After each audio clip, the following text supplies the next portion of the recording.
Hindi po ito nagastos sa loob ng 19 days, kung hindi 11 days po.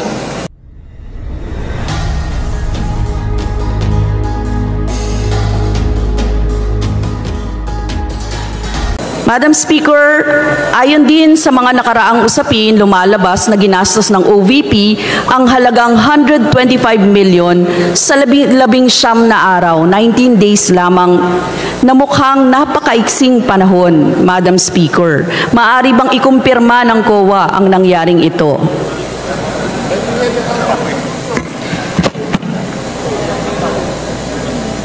Madam Speaker, mula po sa SAOB, December 13 to December 31 ang nakalagay. So 19 days po yan.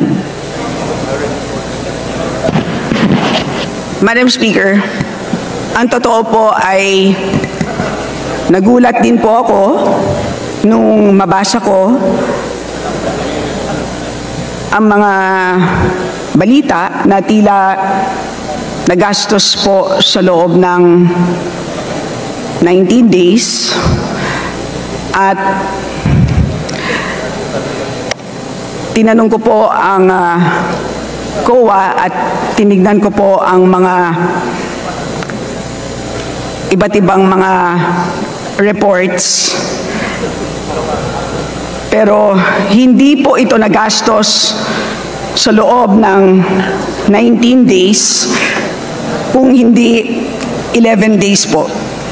11 days. Ang hirap no, isipin kasi parang kung surveillance yan, ilang reward payment po yan na aabot ng 11 million per day.